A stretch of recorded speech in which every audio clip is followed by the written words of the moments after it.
Bonsoir, je m'appelle Anton Chomsky, matricule 821103. Je suis ici dans le cadre d'un programme de réinsertion des détenus par l'humour. Youpi. En gros, on m'a promis que j'aurais une remise de peine si je venais ce soir à Nantes pour tenter de vous divertir et ainsi vous faire oublier le temps d'un sketch, les petits malheurs de la vie. Donc, c'est parti.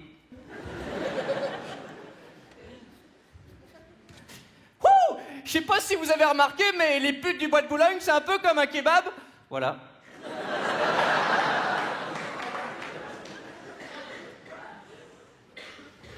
Ah oui, je vous disais, c'est pour ça, c'est bizarre, j'ai oublié la chute. Je sais pas si vous avez remarqué, mais les putes du bois de Boulogne, c'est un peu comme un kebab. Dans les deux cas, il y a une excitante incertitude sur la provenance de la viande. Oh là.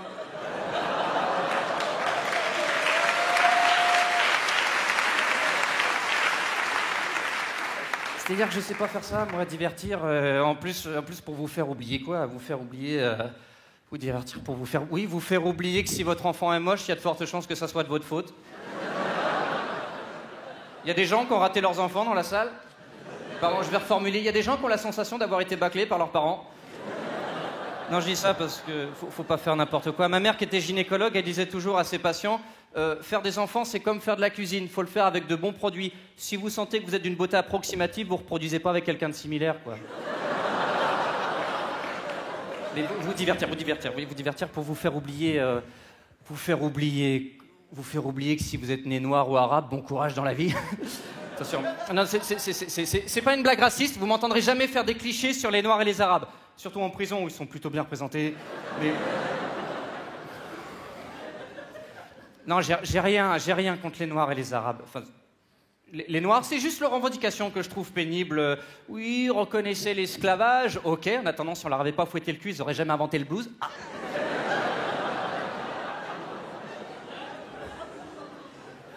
Et j'aime pas m'acharner, mais c'est des gens pas très cohérents. Aujourd'hui, on peut croiser un noir dans un club sadomasochiste. Je sais pas ce que vous en pensez, mais un noir qui fait la démarche de payer pour se faire fouetter. Soit c'est de l'inculture, soit c'est de la nostalgie. Vous divertir pour vous faire oublier. Vous faire oublier quoi? Vous faire oublier... Oui, vous faire oublier qu'on a tous perdu un être cher.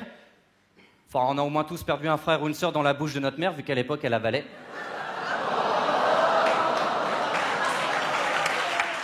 On vient de me rappeler que je suis censé vous divertir, mais pas n'importe comment. On m'a demandé de le faire en vous parlant de mon expérience carcérale, la prison. La prison, c'est sympa. Les plaisirs sont pas les mêmes, c'est sûr. Avant, j'aimais bien me laver. Mais sinon, il y a de bons moments de rigolade, comme par exemple, en ce moment, ils organisent plein d'activités pour qu'on ait l'impression d'être des citoyens comme les autres. Donc, il y a quelques semaines, ils ont organisé un débat sur la pornographie. C'est bien de demander à des violeurs récidivistes qui pensent du porno. Autant demander à un obèse qui pense du Nutella.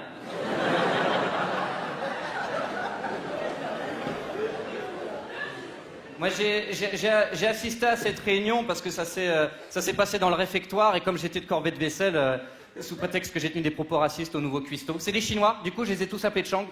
Mais je veux dire, comme je le fais avec tous les Chinois, ils ne se sont pas donné la peine de se faire des visages différents. Je vois pas pourquoi je me ferais chier à leur faire des prénoms.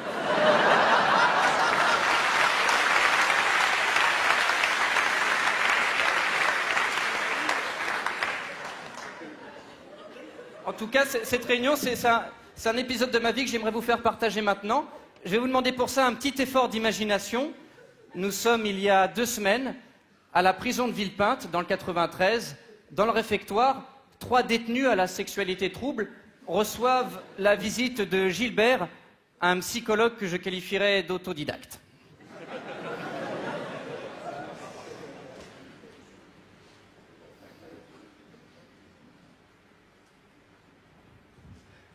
Le sexe.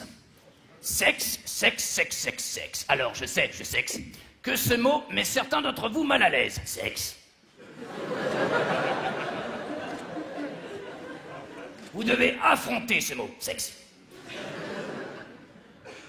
J'ai appris que vous 3, vous alliez sur des sites pornographiques dans votre cellule. Je peux savoir combien de temps par jour? 3 heures? 4h 16. Tu comprends pas les dialogues ou quoi? Qu'est-ce qui se passe? Après, moi, je suis pas là pour vous juger. C'est vrai qu'en prison, ça manque de phéromones femelles. De tétés, de doudounes, en veux-tu, en voilà, mais il y en a pas. Alors, il y a le porno. C'est un gros sujet, le porno, c'est vrai. Ça intrigue.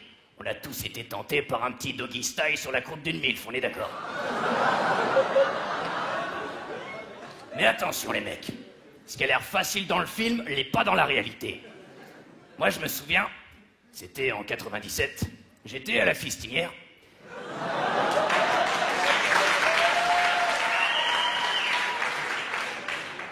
Je vois qu'on connaît.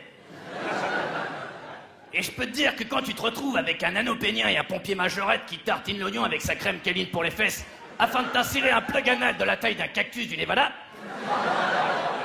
tu te dis comme Gandhi chez Flunch, waouh, c'est un peu copieux, non?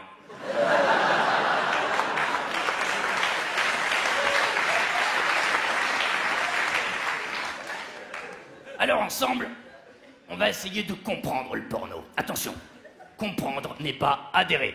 Exemple, je comprends l'immigration, mais j'adhère pas à tout le monde ici. Alors vous allez me parler de vous et m'expliquer le rapport que vous entretenez à la pornographie. Toi, commence, tu me plais bien. Bonjour, je m'appelle Bertrand, j'ai 37 ans. Moi, je suis accro au porno depuis 8 ans maintenant. Bertrand, je te coupe. C'est quoi cette voix de merde? M'en parlez pas, avant d'être ici, moi j'étais enseignant. Et je peux vous dire qu'affronter 38 élèves avec cette voix, c'est pénible, hein, ça m'a valu 2-3 nervous breakdown. Mais bon, depuis, je me suis bien vengé. D'où ma présence ici. Moi, vous savez, à l'époque, avec les collègues enseignants, j'étais vraiment contre la pornographie. Hein. Je me suis même vivement emporté lors d'un conseil de classe où j'ai dit « Dis donc !» Et après ça...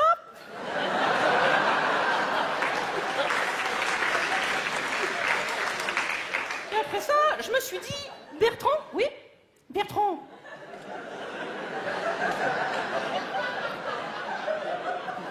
Tu dois connaître le sujet que tu critiques. Mais t'as raison, mais comment faire?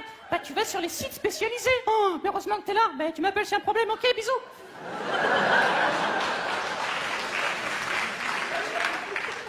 Et donc après ça, je me suis plongé dans tous ces sites d'éducation sexuelle pour adolescents, YouPorn, PornTube, Facebook. Et là, j'ai découvert un monde de chattes, de la chatte partout. D'ailleurs, depuis, je ne vois que des chattes. C'est des chattes à lunettes, chattes à calvitie, chattes à cravate. C'est vraiment gênant. Le matin, pour aller bosser, je prenais ma chatte 5 portes. D'ailleurs, c'est rigolo. C'est rigolo, l'intérieur d'une chatte, on dirait celle d'une voiture.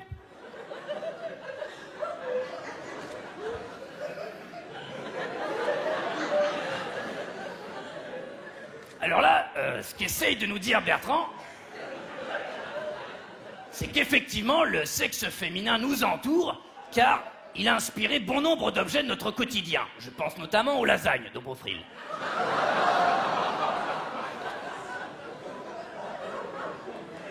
Alors Bertrand, qu'est-ce que tu as retenu de cette expérience? Pas grand-chose. À part qu'il faut pas étudier la chatte trop longtemps, parce que quand on en arrive à éjaculer de la poudre, c'est qu'il faut faire un break.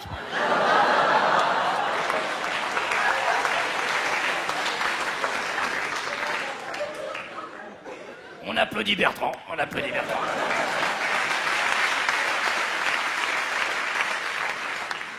Là, ce que nous dit Bertrand, c'est que le porno fait surgir des pulsions obsessionnelles qui viennent perturber l'apprentissage de la sexualité. Tu veux intervenir, ça me plaît, présente-toi.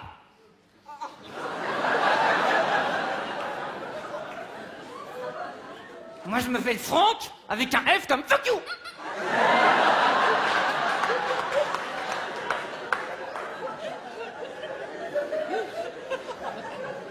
Moi, je regarde du porno depuis que j'ai 10 ans. Je regarde du porno depuis que j'ai 10 ans. Je regarde du porno depuis que j'ai 10 ans. Et il y a une question que je me pose depuis tout ce temps. Un transsexuel hermaphrodite, il fait comment?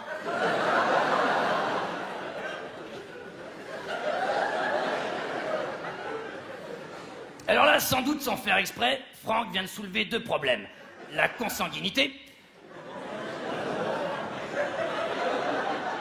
Et surtout, l'addiction au porno qui commence de plus en plus jeune. On va s'intéresser à ce point-là. Et pour ça, on va parler de mon neveu de 6 ans, Alex. Alex, je vais parfois le chercher à la sortie de l'école. Attention les mecs, je suis serviable, pas pédophile comme certains d'entre vous, hein Bertrand?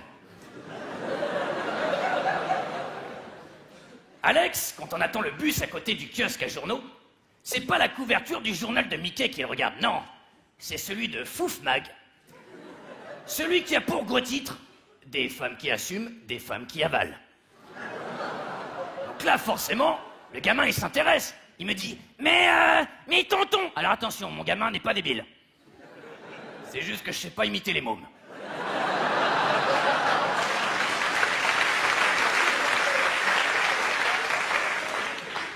Mais tonton, elles avalent quoi, les madames? Vous voyez comme ils sont forts, les magazines porno. Avec un titre, ils appâtent leur cible et les enfants sont les victimes. Alex, elles avalent du sperme. Et là, vous voyez, en le disant, on sait bien qu'on vient de gâcher quelque chose qui s'appelle l'enfance. De toute façon, les réponses, il ira les chercher sur les sites que Bertrand a évoqués plus tôt. Tu vas encore intervenir, t'es sûr? Vas-y. Hier, j'ai vu une vidéo de vaginoplastie. C'est bien.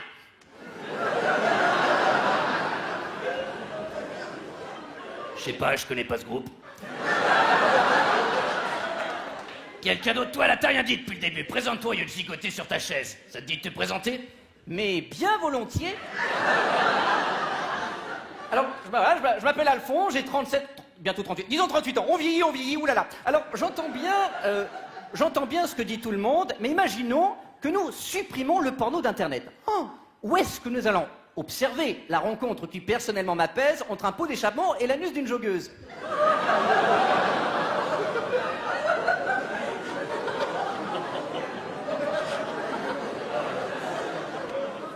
Quelqu'un veut répondre à la question? Oui? Non?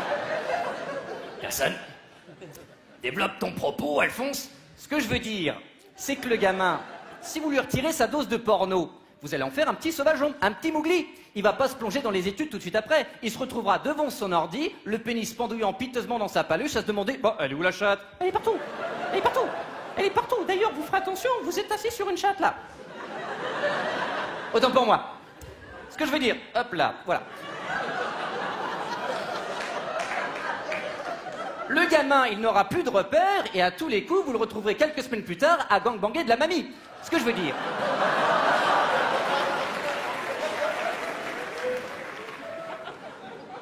Ce que je veux dire, c'est que le vrai problème, c'est pas la pornographie. C'est Jean-Louis, c'est mon zboob. Oui, Jean-Louis. Et si vous voulez, pour moi, Jean-Louis, c'est Dieu, le Dieu Jean-Louis. Et en tant que bon catholique, je ne vais pas contre la volonté de Jean-Louis. Après, c'est pas de ma faute s'il veut toujours que ce soit des joggeuses.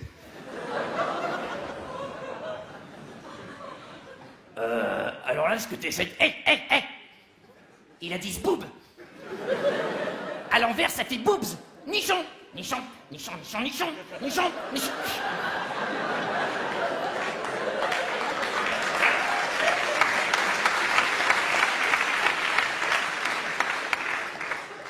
Ce que t'essaies de nous dire, Alphonse, arrête de te frotter à cette chaise, putain. Ah, mais tu comprends que c'est compliqué pour la communication, quoi. Ce que tu veux dire, Alphonse, c'est que Franck enlève la main de ton slip. C'est que plus de porno, ton Jean-Louis commande, et donc tu violes des joggeuses. Ça se tient. Mais ça me prouve que vous êtes tous dans l'erreur. Et c'est pour ça que j'ai ramené un petit objet. Un objet qui va vous prouver quelque chose. Car l'amour, ça c'est beau. L'amour, ça a créé l'enfant, l'enfantement, l'alliance que l'on enfile au bout de son doigt. Alors que le porno a créé cet objet. Un objet qui ramène la femme à son plus simple appareil génital. Messieurs, je vous présente le vagin portatif.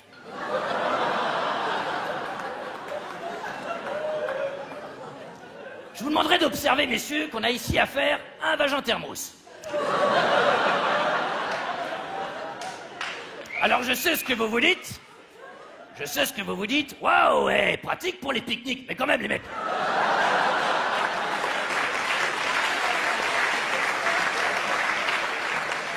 On a quand même affaire à un vagin en boîte, là.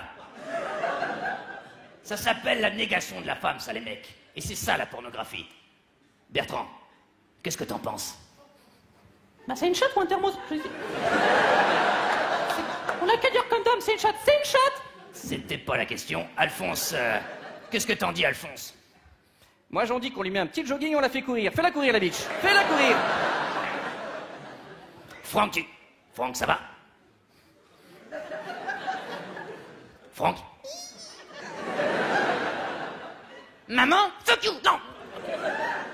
Ok, les mecs, je crois que j'ai fait une petite erreur. Hop, restez assis, les mecs. Gardien! Ok, je crois que vous avez pas très bien compris. Restez... Eh, merde, alors! Ah.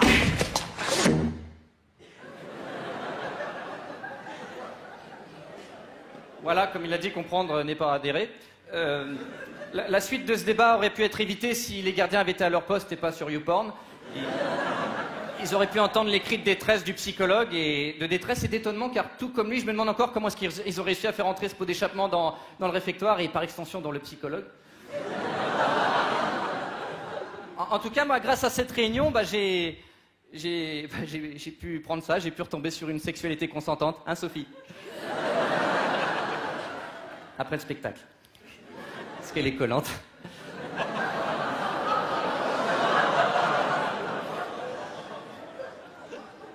En tout cas, c'était juste pour vous dire qu'en prison, pour savoir apprécier le bon côté de la vie, vaut mieux parfois fermer les yeux. Je vous remercie de m'avoir écouté. Très bonne soirée.